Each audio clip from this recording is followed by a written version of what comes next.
ठीक ना। नमस्कार दोस्तों, स्टडी 91 पर आप सबका हार्दिक स्वागत अभिनंदन है। जल्दी से सभी लोग फटाफट लाइव आ जाइए और शानदार महत्वपूर्ण प्रश्नों की श्रृंखला को देखते हैं। ठीक, तो बिना देरी किए हुए जबरदस्त तरीके से हम सब अपने अध्ययन को जारी रखेंगे। उम्मीद यही करता हूं कि सारे लोगों को अच्छी तरह से चीजें समझ में आ रही होंगी। एक बात आपसे बताना ये है कि आपको मैंने पेट का हर एक टॉपिक पढ़ाया है, ठीक ना।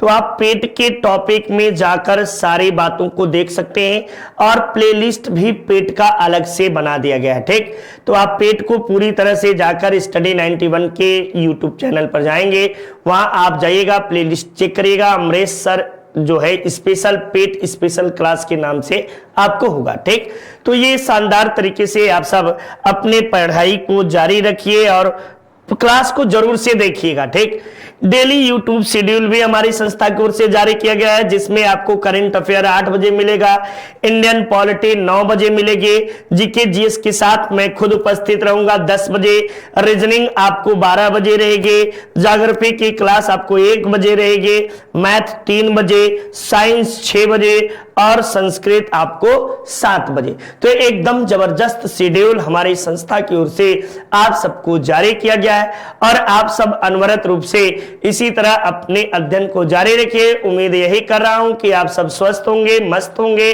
और खूब मन लगा के पढ़ रहे होंगे। तो संडे है, संडे महा ऑफर, यानी संडे को आराम से किताब कॉपी लेकर भी बैठ सकते हैं। नित्य प्रतिदिन की तरह आप सब अपनी तैयारी को जारी रखिए, ठीक ना। तो आइए हम सब देखते हैं, ये महाबचत ऑफर के तहत आपको जो है पेट 91 का यदि कूपन का इस्तेमाल करोगे बेटा, तब आपको जो है 500 रुपए का एक्स्ट्रा डिस्काउंट मिलेगा, ठीक ना। यानी आपको 1499 रुपए में पेट हमारी संस्था के द्वारा कोर्स उपलब्ध कराया गया है। साथ ही साथ आप सबको जबरदस्त तरीके से संपूर्ण अध्ययन सामग्री के साथ और प्रैक्टिस सेट दोनों के साथ मात्र 380 रुपए में आपको जो है होम डिलीवरी फ्री के साथ हमारी संस्था उपलब्ध कराती है। यदि किसी को कोई दिक्कत हो तो 7007734525 पर आप संपर्क कर सकते हैं और अपनी बुक को डायरेक्ट मंगा सकते हैं, ठीक ना। नहीं तो किताब पे दुकानों पे जाएंगे, वहां पर भी आपको ये किताबें मिल जाएंगी। चलिए, शानदार तरीके से आप अपने अध्ययन को जारी रखने के लिए देखिए, आपके ब्लैक बोर्ड पे पहला है आपको जो है क्वेश्चन आया, ऑपरेशन ब्लैक बोर्ड नामक कार्यक्रम कब प्रारंभ किया गया, ठीक ना। 1986-87 में, 87-88 में, 88-89 में या 90-91 में ऑपरेशन ब्लैक बोर्ड। वैसे ऑपरेशन ब्लैक बोर्ड जो है 1987 ईस्वी में शुरू किया गया था, ठीक ना। 1987 में आपको जो है ऑपरेशन ब्लैक बोर्ड शुरू किया गया था। वैसे इस तरह के ऑप्शन में आपको 87-88 जो होगा यही शानदार तरीके से आप लगाइएगा कि 87-88 में आपको ऑपरेशन ब्लैक बोर्ड शुरू किया गया था। ऑपरेशन ब्लैक बोर्ड जो है ये आपको कब किया गया, तो 7वीं पंचवर्षीय योजना के दौरान। 7वीं, देखिए सब बातें याद रखते चलिए, 7वीं पंचवर्षीय योजना के दौरान, ठीक ना। पंचवर्षीय योजना के दौरान आपको इसकी शुरुआत की गई। इसमें आपको राजीव गांधी सरकार के द्वारा, राजीव गांधी सरकार द्वारा, ठीक ना, सरकार द्वारा ये योजना आपको शुरू किया गया। इस योजना में आपको जो है कि जो राष्ट्रीय शिक्षा नीति के तहत लागू किया गया, राष्ट्रीय शिक्षा नीति के तहत, शिक्षा नीति 1986 के तहत, 86 के तहत ऑपरेशन ब्लैक बोर्ड जो है ये लागू किया जाता है। ये बात आप सब याद रखिए, ऑपरेशन ब्लैक बोर्ड को, ठीक। चलिए, एकदम उम्मीद करता हूं कि सभी को शानदार तरीके से हर एक बात अच्छे तरीके से समझ में आ रही है ना।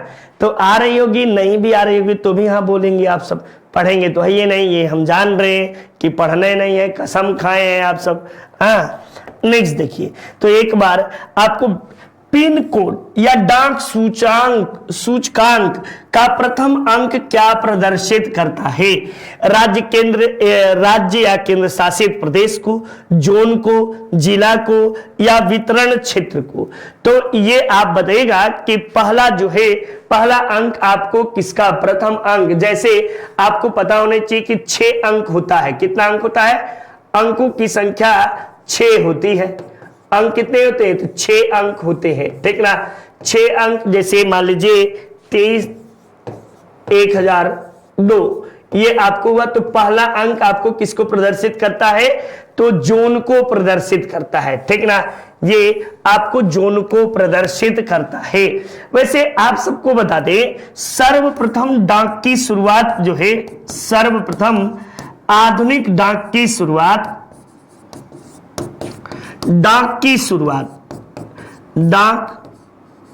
शुरुआत ये कब की गई बेटा? तो डाक की शुरुआत जो है, ये बता सकते हैं कि सर्वप्रथम आधुनिक डाक की शुरुआत आपको जो है 1774 ईस्वी में आपको जो है कलकत्ता में शुरू किया गया था, और लॉर्ड क्लाइव के द्वारा। किसके द्वारा? लॉर्ड क्लाइव के द्वारा आपको शुरू किया गया था। लेकिन आपको जो है डाक व्यवस्था की विधिवत डाक विभाग की स्थापना, डाक विभाग की स्थापना जब पूछे स्थापना, तो बताइएगा कि 1854 ईस्वी में आपको जो है लॉर्ड डलहौजी के समय, ठीक ना। और आपको भारत जो है दुनिया में सर्वाधिक,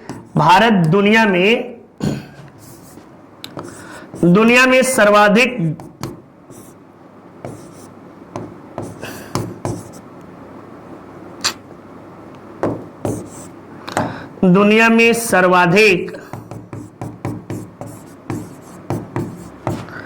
डाक खानों की संख्या वाला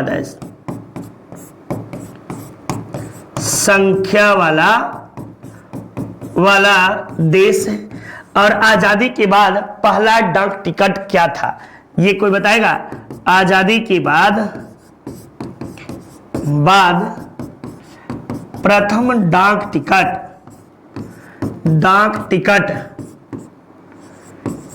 टिकट पर अंकित था। क्या था? अंकित, ठीक ना। भारतीय तिरंगा झंडा,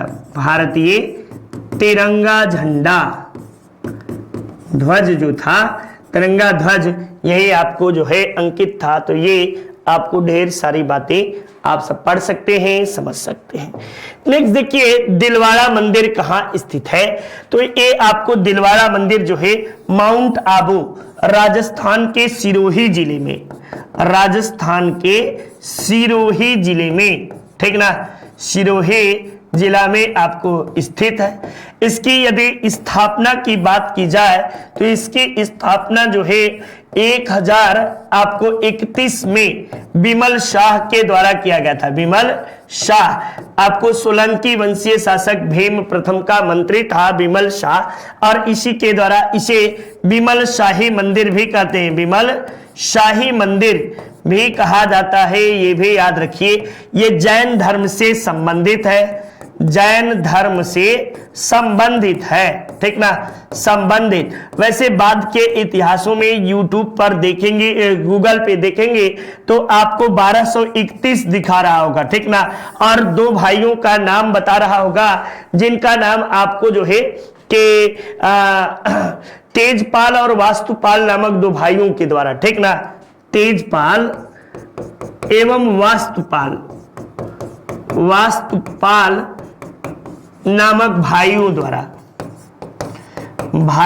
द्वारा जीर्णोद्धार कराया गया, ठीक ना। जीर्णोद्धार कराया गया, ये बात याद रखिए। तो ये सब बातें आपको जो है, चलिए। महात्मा गांधी दक्षिण अफ्रीका में किस वर्ष पहुंचे थे? तो महात्मा गांधी दक्षिण अफ्रीका 1893 ईस्वी में आपको गए थे, 24 वर्ष की उम्र में। 24 वर्ष की उम्र में आपको उम्र में गए थे और लगभग 21 वर्षों तक रहे, 21 वर्षों तक आपको रहे। और सर्वप्रथम जो है, सर्वप्रथम 1893 में इनके द्वारा जो है कि रंगभेद नीति का विरोध किया गया। रंगभेद नीति का विरोध किया गया, ठीक ना, विरोध किए। और आपको जो है सविनय अवज्ञा आंदोलन चलाए, सविनय अवज्ञा आंदोलन चलाए, आंदोलन इन्होंने वहां चलाया, ठीक ना, चलाया, ये याद रखिएगा, दक्षिण अफ्रीका में। और आपको जो है 9 जनवरी 1915 को भारत आए, ठीक ना, भारत आए। तो ये सब ये बातें गांधी जी से संबंधित महत्वपूर्ण बातें हैं। उम्मीद करता हूं सभी को समझ में आ रहा है कि नहीं, आ रहा है कि नहीं, ये बता दीजिए। यदि आ रहा है तो ठीक है, और यदि नहीं आ रहा है तो कोई बात नहीं, ठीक ना भी आ रहा हो तो कोई बात नहीं, मन लगा के पढ़िए, बस आपका काम है पढ़ना। महात्मा गांधी ने अर्थव्यवस्था की वकालत की। स्थानीय अर्थव्यवस्था केंद्रीकृत, विकेंद्रीकृत या ग्लोबल, तो विकेंद्रीकृत अर्थव्यवस्था की सिफारिश महात्मा गांधी के द्वारा किया जाता है, ठीक ना। महात्मा गांधी ने विकेंद्रीकृत अर्थव्यवस्था की सिफारिश की थी, ये शानदार तरीके से आप सब याद रखिए। महात्मा गांधी पूंजीवादी व्यवस्था के समर्थक थे, पूंजीवादी व्यवस्था के समर्थक थे, और इनका राम राज्य की कल्पना इन्होंने की थी। ग्राम राज्य राम राज्य की कल्पना, राम राज्य की कल्पना इनका था, कल्पना। और इसी के तहत आपको जो है कि कल्पना, राम राज्य की कल्पना इन्होंने किया था। इसी के तहत आपको आर्टिकल नंबर 40 में, अनुच्छेद 40 याद होगा सबको, इसी में ग्राम पंचायतों के गठन की बातें कही गई है, ठीक ना। तो ये विकेंद्रीकृत आपको अर्थव्यवस्था के हिमायती थे गांधी जी। वीडियो री एग्जाम शानदार तरीके से हमारी संस्था की ओर से टॉप 15 मॉक टेस्ट लॉन्च किया गया है विद वीडियो सॉल्यूशन के साथ। यानी आप पहले प्रश्नों को करेंगे, करने के बाद जहां आप सबको दिक्कत आ रही होगी, हम सब आपको हर एक पल मदद करने के लिए तैयार हैं, ठीक ना। तो पहले मॉक टेस्ट को दीजिए, टेस्ट देने के बाद अपने आप का आकलन करिए, आप कितने मार्क्स पाने के योग्य हैं, कितना पा रहे हैं, ये सारी बातें मायने रखते, ठीक ना।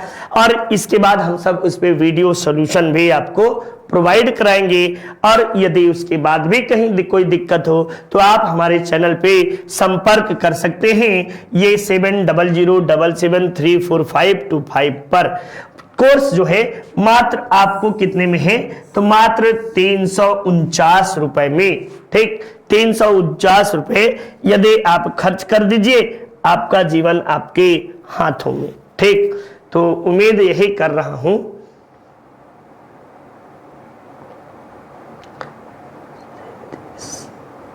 यानी आपको जो है कि 10 रुपया, ठीक ना, 10 रुपया यदि रोज खर्च कर दीजिए तो 10 रुपए में एक पन्ना मिलता है आपको, पूरी प्रैक्टिस सेट। 10 रुपया में पान भी नहीं मिलता, ठीक ना। यदि आप देखिए तो 10 रुपए में एक पान भी नहीं मिलता है, ठीक। एक पान की कीमत 10 रुपए नहीं है। चलिए ये देखिए, वीडियो की बुक भी हमारी संस्था की ओर से आपको मिलेगी। एक आपको जो है हल प्रश्न पत्रों की श्रृंखला है और एक फ्री में प्रैक्टिस सीट है। यदि आप इसको खरीदेंगे तो ये स्वतः ही आपको उपलब्ध रहेगी, ठीक। तो ये आप एकदम शानदार तरीके से अपने प्रश्नों को पढ़ सकते हैं और कर सकते हैं। चौरी चौरा भारत के किस राज्य में है? चौरी चौरा आपको घटना कब घटित हुई? ये घटना जो थी, ये घटना आपको जो है कि 5 फरवरी 1922 की थी, फरवरी 1922। और आपको जो है इस घटना के तहत 22 सिपाही को हवलदार सहित, ऐसे लिख लो, हवलदार सहित, यानी 21 + 1 इतने लोगों को, एक ये दरोगा था, को जिंदा जला दिया था। उग्र भेड़ ने जिंदा जला दिया, और आपको जो है ये कहाँ है, तो ये स्थान आपको उत्तर प्रदेश के यूपी के गोरखपुर जिले में है, गोरखपुर में आपको स्थित है। और किसके समय में हुई थी, तो लॉर्ड रीडिंग के कार्यकाल की घटना है, लॉर्ड रीडिंग के कार्यकाल की घटना, ठीक ना, कार्यकाल की घटना आपको ये मानी जाती है। ये उत्तर प्रदेश में चौरी चौरा है। गांधी जी इसी घटना के बाद आपको जो है असहयोग आंदोलन को वापस ले लिए थे, और असहयोग आंदोलन को हिमालय जैसी अपनी महान भूल कहकर संबोधित किया था। 16 अगस्त 1946 ईस्वी को प्रत्यक्ष कार्रवाई दिवस मनाया गया। हिंदू लीग के द्वारा, मुस्लिम लीग के द्वारा, ईसाई लीग के द्वारा या सिख लीग के द्वारा, तो मुस्लिम लीग के द्वारा आपको मनाया गया। क्यों मनाया गया, तो कैबिनेट मिशन के वापसी के उपलक्ष्य में, कैबिनेट मिशन के असफलता के उपलक्ष्य में,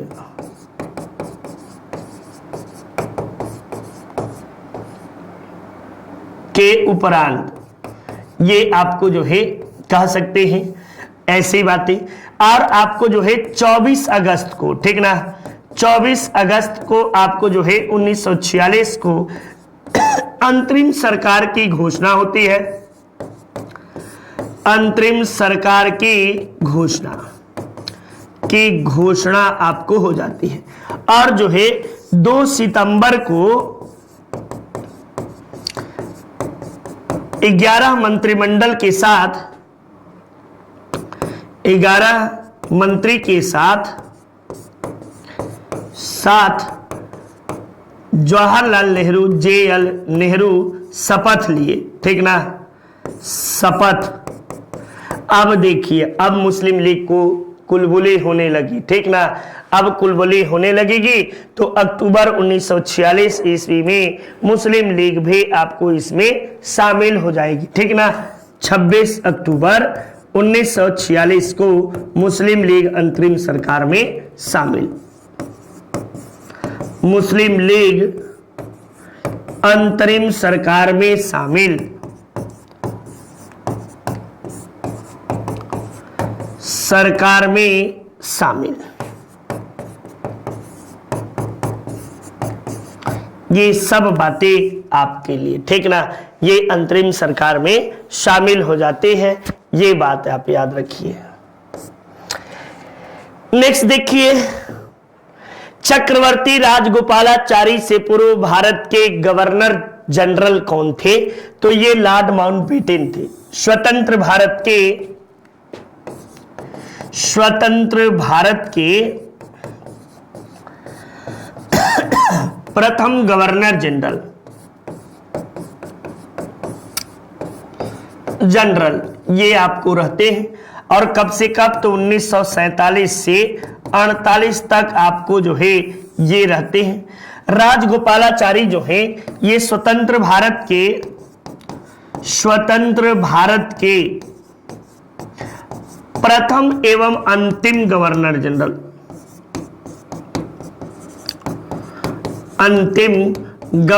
जनरल हैं, याद रखिए, गवर्नर जनरल, ठीक ना, ये याद रखिएगा। और 1948 से ये आपको जो है 50 तक ये रहते हैं, ये आप याद रखिए, 49 तक ही, ठीक ना, कि जिस दिन आपको जो है कि संविधान सभा का आपको अंतिम बैठक समाप्त हुई और डॉक्टर राजेंद्र प्रसाद को जो है कि 50 कर लो, 50। चलिए, ए नेशन मेकिंग के लेखक कौन हैं? सुरेंद्र नाथ बनर्जी, बाल गंगाधर तिलक, दादा भाई नौरोजी, फिरोज शाह मेहता। तो फिरोज शाह मेहता जो है इनके द्वारा बॉम्बे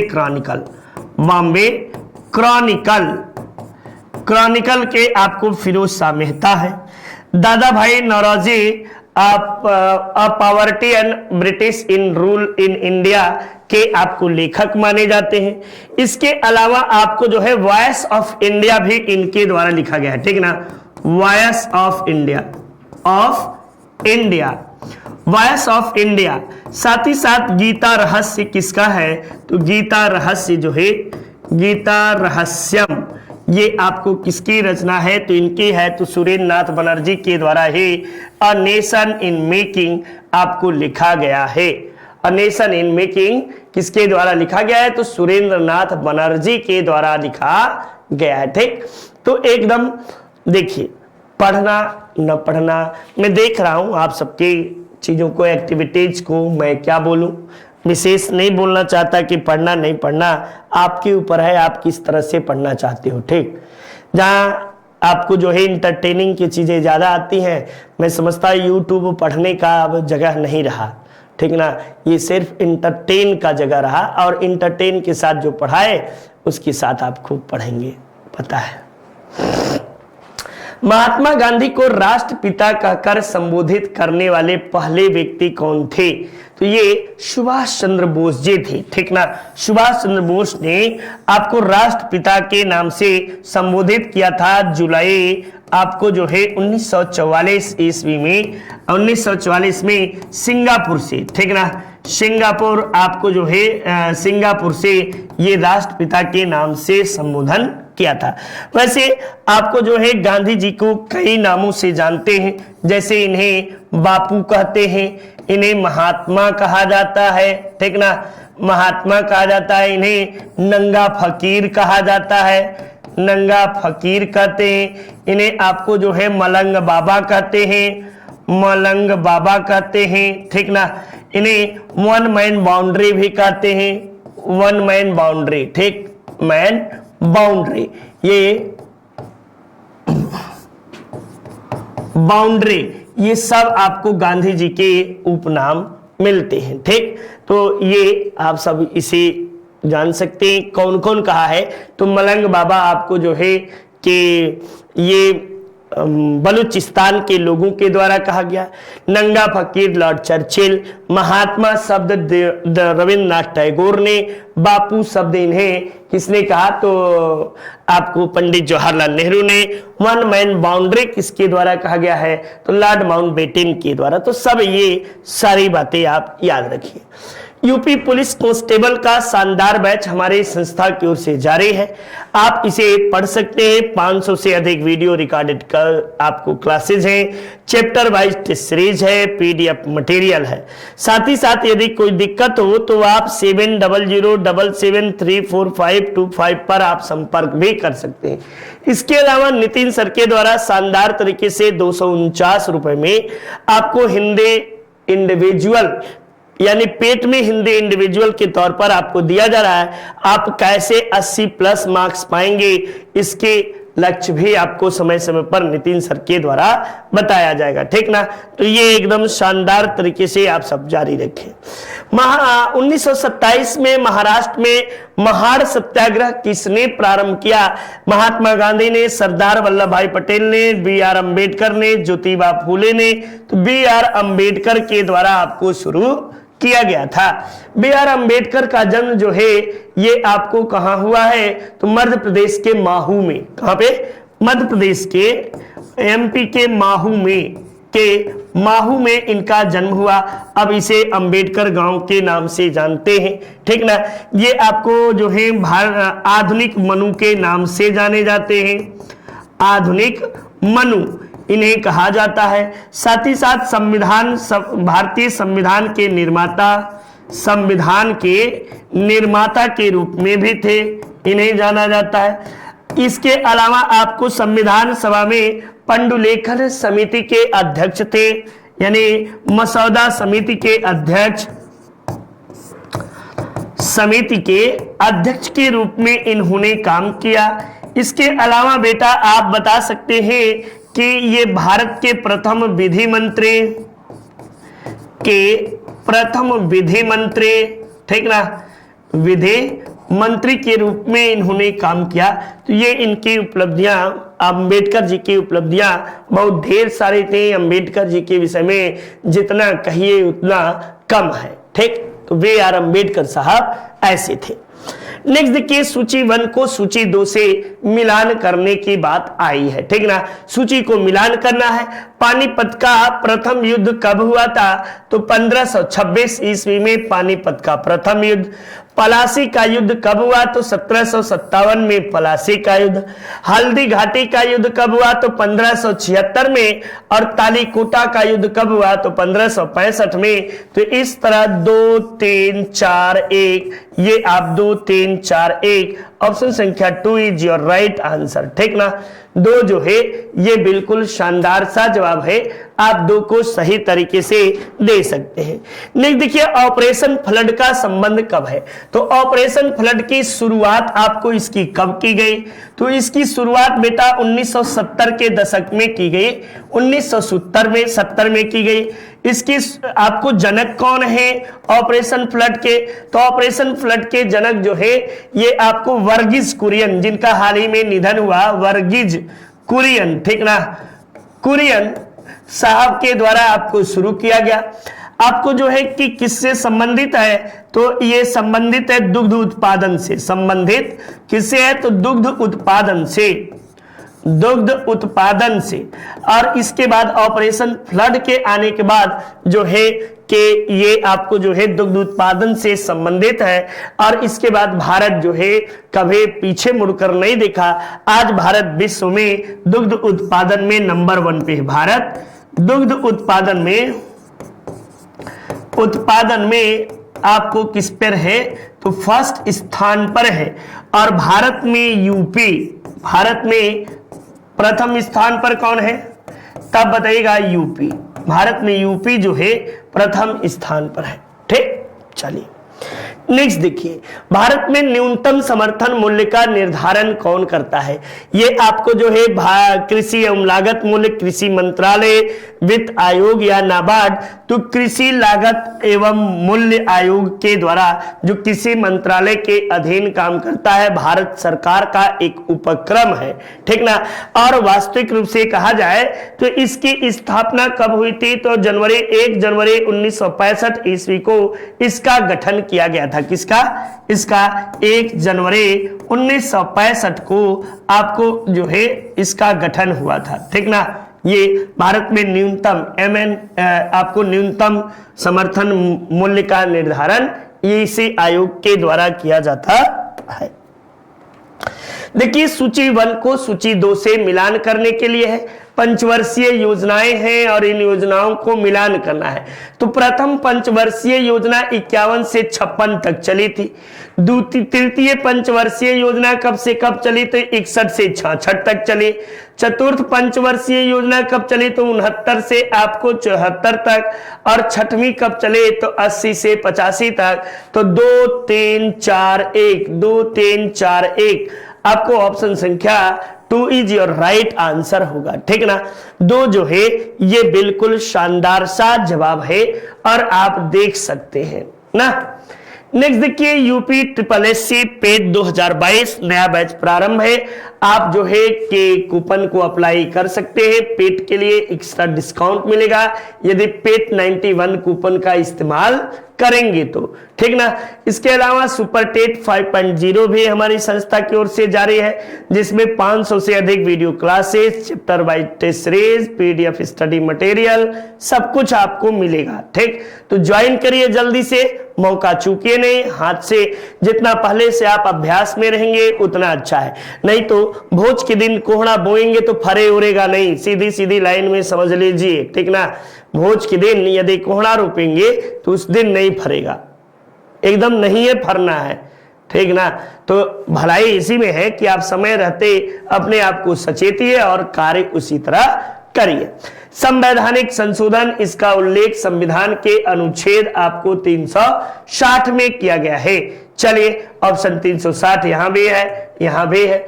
वित्त आयोग का उल्लेख किसमें किया गया है? तो वित्त आयोग का उल्लेख जो है 280 में किया गया है। अब यहां पे आपको मिल गया। इस तरह आप बता सकते हैं वित्तीय आपात का उल्लेख 1 में है और अखिल भारतीय सेवाओं का उल्लेख इसमें है। तो अब आप 2 3 1 4 4 3 1 2 ऑप्शन संख्या 2 इज योर राइट आंसर। ठीक, नेक्स्ट देखिए, सूची 1 को सूची 2 से सुमेलित करना है और सूचियों के नीचे दिए गए जवाब को भी देना है। ठीक ना, तो 7वीं सूची आपको 8वीं सूची किससे है? तो भाषा आयोग से है। 9वीं सूची किससे है? तब आप बताइएगा कि 10वीं दल बदल से है। 9वीं आपको जो है कुछ अधिनियमों का विधि द्वारा मान्यकरण से है और 7वीं संघ राज्य एवं समवर्ती सूचियों से संबंधित है। तो ये इस तरह 3 है, 1 है, 4 है, 2 है। 3 1 4 3 1 4 2 3 1 4 2 3 1 4 2 ऑप्शन संख्या 4 इज योर राइट आंसर। ठीक ना, 4 जो है ये एकदम आंसर आपका सही है। मिलान करने वाला यदि मिल गया तब तो ठीक है, बड़ा अच्छा लगता है परीक्षा में। और नहीं मिला, यदि आप 2 जानते हैं तो भी कई बार ऐसा फंस जाता है कि तीसरा न जानिए तो भी गलत हो जाता है। ठीक, तो यहां पे बातों को पूरी तरह से जानना जरूरी है। हाई कोर्ट के न्यायाधीश को शपथ कौन दिलाता है? तो हाई कोर्ट के न्यायाधीश को शपथ बेटा ये दिलाने का काम राज्यपाल के द्वारा किया जाता है। जबकि इसकी नियुक्ति कौन करता है? जब पूछे नियुक्ति, तो नियुक्ति राष्ट्रपति द्वारा किया जाता है। ठीक ना, राष्ट्रपति द्वारा आपको किस अनुच्छेद के तहत राष्ट्रपति नियुक्ति करता है? तो बता सकते हैं कि अनुच्छेद 217 के तहत। ठीक ना, अनुच्छेद 217 के तहत इसकी नियुक्ति करता है। और राष्ट्रपति आपको जो है कि सर्वोच्च न्यायालय के मुख्य न्यायाधीश तथा 2 वरिष्ठ न्यायाधीश एवं उस राज्य के आपको मुख्य न्यायाधीश उच्च न्यायालय का राज्य के राज्यपाल के सलाह से नियुक्त करता है। ठीक ना, तो ये बातें आप सभी याद रखिए। चलिए, किस अनुच्छेद के तहत राष्ट्रपति मंत्री परिषद के सलाह पर काम करता है? और यही एकमात्र ऐसा आर्टिकल है जो राष्ट्रपति को पंगु बना देता है। ठीक ना, राष्ट्रपति यहीं से आपको पंगु हो जाते हैं, वरना राष्ट्रपति बाकी सभी मामलों में बहुत अधिक शक्तिशाली रहते हैं। ठीक, ये आपको आर्टिकल नंबर 74 समय समय पर राष्ट्रपति को सलाह एवं मशवरा देने के लिए एक मंत्री परिषद होगा जिसका प्रधान होगा। यानी राष्ट्रपति जो होता है ये आपको कार्यपालिका का प्रधान होता है। कार्यपालिका का प्रधान आपको जो है कार्यपालिका का प्रधान होता है। और ये आपको किसके तहत? तो अनुच्छेद 53 के तहत कार्यपालिका का राष्ट्रपति प्रधान होता है। ठीक ना, तो ये बातें। और अनुच्छेद 74 राष्ट्रपति को सलाह एवं मशवरा देने के लिए, राष्ट्रपति को सलाह एवं मशविरा देने के लिए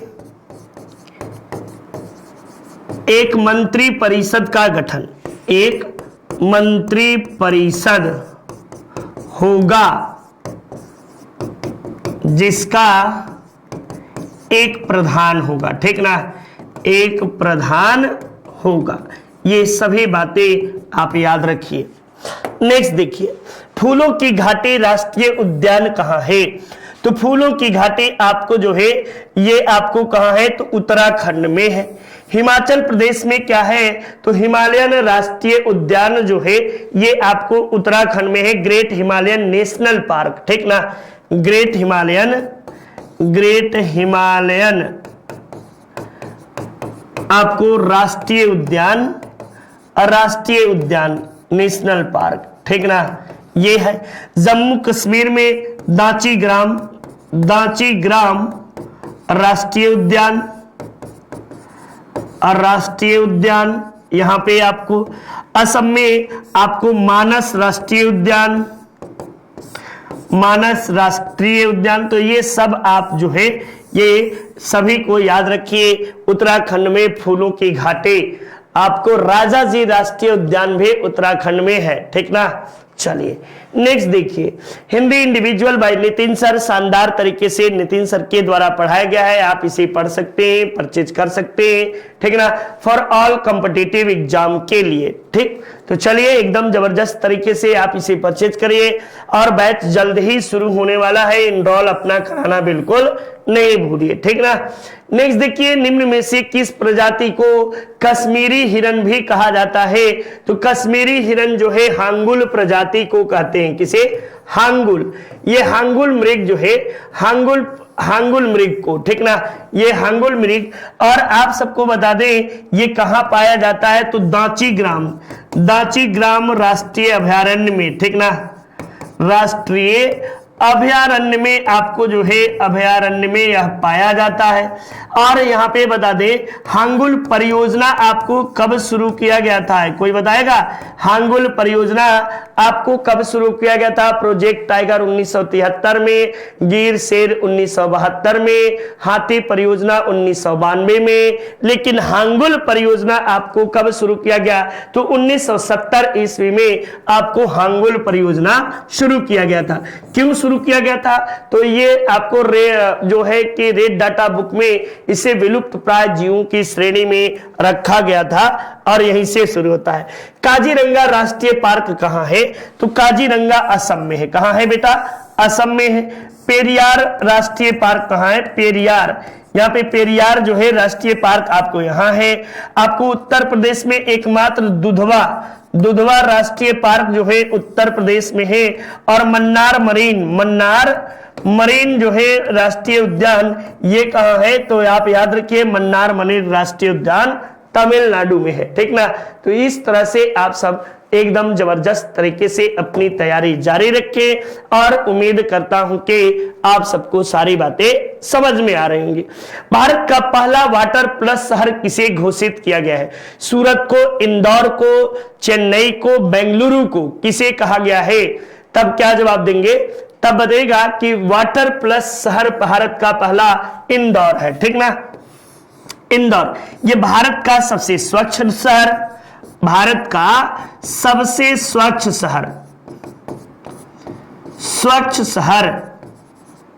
शहर के रूप में जानते हैं। इसे मध्य प्रदेश का बॉम्बे कहते हैं, एमपी का बंबई कहते हैं, इसे एमपी का बंबई के नाम से भी जानते हैं। इसे रानी अहल्याबाई की नगर कहते हैं, रानी अहल्याबाई नगर के रूप में भी आपको जानते हैं। ये आपको इंदौर जो है कि और किस नाम से? तो इंदौर को आपको जो है ये आपको खेल राजधानी मध्य प्रदेश की, एमपी की खेल राजधानी है, ये सब याद रखना, खेल राजधानी।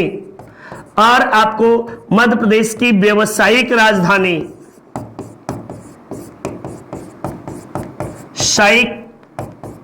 राजधानी, ठीक। सब तो बता दिया, अब क्या बचा आपको? कुछ तो नहीं बचा, ठीक ना। ये आप जो है एक शब्द को पकड़ता हूं, पूरी बातें बता देता हूं, फिर भी आप सबको क्लास नहीं अच्छी लगती तो उसमें मैं क्या कर सकता हूं पता नहीं, ठीक। पढ़ना आपका काम है, नहीं पढ़ना आपका काम है, बताना मेरा धर्म है, बस इतना ही जानता हूं। हाल ही में बिहार का पहला जिला कौन बना जहां सभी पंचायतों में पुस्तकालय की व्यवस्था की गई? रोहतास, भागलपुर, सहरसा या पूर्णिया? तो ये आपको बिहार का पहला जिला कौन सा बना है? पूर्णिया जिला जो है बिहार का पहला जिला है जहां पे आपको ग्राम पंचायतों में, सभी ग्राम पंचायतों में पुस्तकालय की व्यवस्था किया गया है, ठीक ना। पूर्णिया जी ये आपको हुआ। बिहार का पहला 100% डिजिटल बैंकिंग वाला जिला बन गया है। 100% डिजिटल बैंकिंग वाला जिला आपको बिहार का कौन सा है? तो जहानाबाद जिला जो है बिहार का 100% डिजिटल बैंकिंग वाला जिला है, जहानाबाद, ठीक ना। ये गया के बगल में ही जहानाबाद जिला है। और आपको जो है कि एक बार बचपन में मुझे याद है, मैं पटना में उस समय रहता था, तो ये जहानाबाद नरसंहार कांड खूब जो था छपा था, ठीक ना। ये देखिए, ये नितिन सर के द्वारा हैंड रिटेन नोट्स हैं, शानदार तरीके से प्राचीन इतिहास, मध्यकालीन इतिहास, आधुनिक इतिहास, सामान्य हिंदी, इंडियन ज्योग्राफी, भारतीय राज्य व्यवस्था, आपको बायोलॉजी, केमिस्ट्री, फिजिक्स, ये सब के सब नितिन सर ने लाजवाब तरीके से आप सबको पढ़ाया है, ठीक ना। और आप जो है स्टडी 91 के प्लेलिस्ट पर जाना बिल्कुल नहीं भूलिएगा। यदि आप पेट पढ़ रहे होंगे तो पेट की मैंने हर एक टॉपिक जो पेट का कंटेंट सिलेबस है, सिलेबस के अनुसार, चाहे वो स्टैटिक जीके का हो, चाहे वो इतिहास का हो, चाहे भूगोल का हो, चाहे अर्थशास्त्र का हो, चाहे राज्य व्यवस्था का हो, चाहे जो भी चीजें हैं, मैथ को छोड़कर बाकी पेट के सारे कंटेंट को टॉपिक वाइज मैंने पढ़ाया है और आप सब वहां जाकर उसे शानदार तरीके से पढ़ सकते हैं और अपने अध्ययन को जारी रख सकते हैं, ठीक। चलिए, निम्नलिखित में से कौन सा राज्य पहले नेफा के नाम से जाना जाता था? ये आपको जो है नागालैंड, मणिपुर, अरुणाचल प्रदेश या आपको असम, ठीक ना। ये नेफा के नाम से कौन जाना जाता था? तो अरुणाचल प्रदेश को, अरुणाचल प्रदेश, यानी भारत में सूर्योदय पहला आपको यही होता है, ठीक ना। भारत में प्रथम सूर्योदय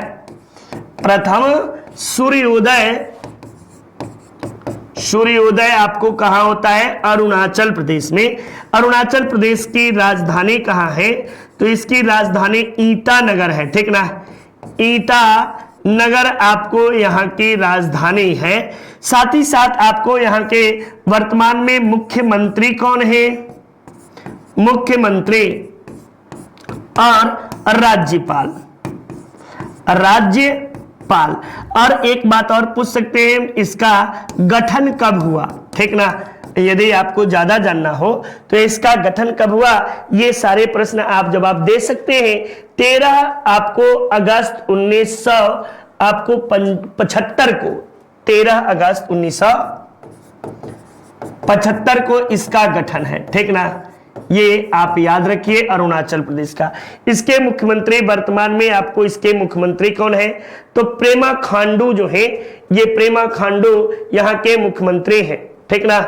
प्रेमा खांडू याद है सबको? प्रेमा खांडू को खांडू नहीं याद है, ठीक ना। और राज्यपाल कौन है? तो वीडी मिश्रा ये यहाँ के राज्यपाल हैं। ये भी आप याद रखिए, याद आपको होता चलेगा। आप अपनी तैयारी उम्मीद यही करते हैं कि एकदम शानदार तरीके से जारी रखेंगे, ठीक ना।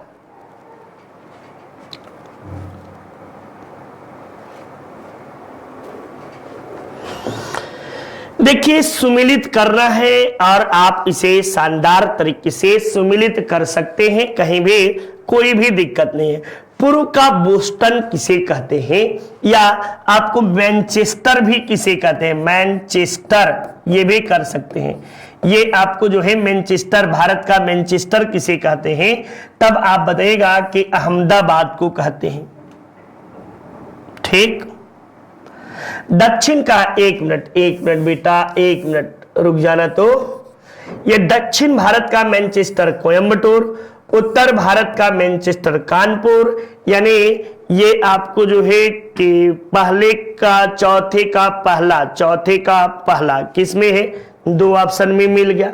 तीसरे का तीसरा यहां मिल गया। तो पूर्व का बोस्टन किसे कहते हैं? अहमदाबाद को कहते हैं। और सूती वस्त्रों की राजधानी बंबई को कहा जाता है, सूती वस्त्रों की राजधानी। तब आप इस तरह से जवाब आपको जो है 2 4 3 1, ठीक ना। 2 4 3 1 ये आप शानदार तरीके से जवाब दे सकते हैं। नेक्स्ट देखिए, एक तरफ उद्योग धंधा है, दूसरी तरफ आपको मिलान करने के लिए है। कांच उद्योग फिरोजाबाद कांच उद्योग के लिए प्रसिद्ध है। आपको मुरादाबाद ये किसके लिए है? तो पीतल उद्योग के लिए। मुरादाबाद जो है ये पीतल उद्योग के लिए, पहले का तीसरा यहीं पे मिल गया।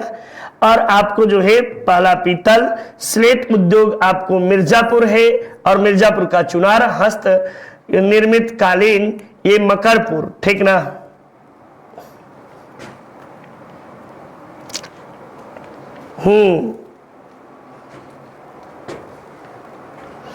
यार यहाँ भी है, यहाँ भी है, मिर्जापुर यहाँ भी है, दोनों में है। ये हस्त स्लेट जो है ये मकरपुर है, और हस्त ये कालीन के लिए मिर्जापुर है। चूंकि मिर्जापुर ऑब्लिक भदोही कर लेना, भदोही, ये अब भदोही हो गया है, पहले मिर्जापुर हुआ करता था, ठीक ना। तो इस तरह से ऑप्शन संख्या 1 इज योर राइट आंसर। ठीक, बड़ा देखिए फंसा दिया ना, हमको भी फंसा दिया सर। ठीक, तो एकदम से प्रश्न को देखते चलिए, समझ में आया ना। देखिए, अम्ल में वृद्धि होने के कारण मांसपेशियों में ऐंठन आ जाती है। वैसे एसिटिक अम्ल के कारण, लैक्टिक अम्ल के कारण, फॉर्मिक अम्ल के कारण या मैलिक अम्ल के कारण। तो मैलिक अम्ल जो है केला और सेव में पाया जाता है, केला प्लस सेव में पाया जाता है, यानी फलों में पाया जाता है। फॉर्मिक अम्ल जो है चींटी, लाल चींटी, लाल चींटी, ये फॉर्मिक अम्ल पाया जाता है। आपको मधुमक्खी के डंक में, मधुमक्खी के डंक में, बिच्छू के डंक में, बिच्छू के डंक में, आपको जो पीला रंग का बर्रे होता है, बर्रे के डंक में, ये सब में आपको जो है लैक्टिक एसिड जो है ये खट्टे दूध में, खट्टे दूध में, ये लैक्टिक एसिड के कारण ही आपको दूध का खट्टा हो जाना, और इसी पे ही आपको जो है मांसपेशियों में ऐंठन का कारण भी आपको वही है। और एसिटिक अम्ल जो है, एसिटिक अम्ल के कारण क्या होता है, तो एसिटिक अम्ल ये आपको जो है इसके ये कहाँ पाया जाता है, तो मलमूत्र में एसिटिक अम्ल पाया जाता है, मलमूत्र में, ठीक ना। ये सब याद रखिए बातों को।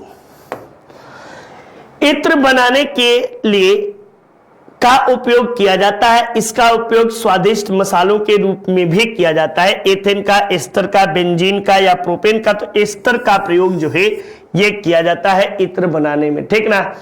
इत्र बनाने के लिए जो है, इत्र बनाने की कला भारत में,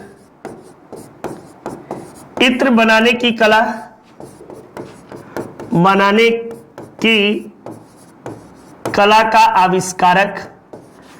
आविष्कार किसने किया, तब बताइएगा कि नूरजहां की मां अस्मत बेगम, मां अस्मत बेगम। और आपको बता दें कन्नौज को इत्र नगरी कहते हैं, कन्नौज को इत्र नगरी, इत्र नगरी के रूप में हम सब कन्नौज को जानते हैं। ये आप याद रखिएगा, ये एकदम जबरदस्त तरीके से, ठीक ना। तो बिल्कुल याद करना नहीं भूलिए। शानदार प्रश्नों के एक शानदार श्रृंखला का अंत हुआ। उम्मीद यही करता हूं कि आप सब खूब मन लगा के पढ़ेंगे, आगे अपने अध्ययन को जारी रखेंगे। तो आज यहीं तक, मिलते हैं एक शानदार क्लास में, अगले क्लास में। अगले दिन सोमवार को आपको जो है बेहतरीन तरीके से प्रैक्टिस करना नहीं भूलिएगा। साथ ही साथ यदि आप में से कोई भी नया होगा तो प्लेलिस्ट में जाइएगा, वहां पे आपको पेट के जबरदस्त तरीके से मैंने पढ़ाया है, ठीक ना। पेट की हर टॉपिक स्टडी 91 संस्था आपको पढ़ाई है फ्री ऑफ कास्ट में। आप वहां जाकर बेहतर कर सकते हैं, अपने नोट्स को बना सकते हैं। तो बिल्कुल आप जो है कि पढ़ना नहीं भूलिएगा। जय हिंद, जय भारत। आप सबका दिन मंगलमय हो, इन्हीं कामनाओं के साथ।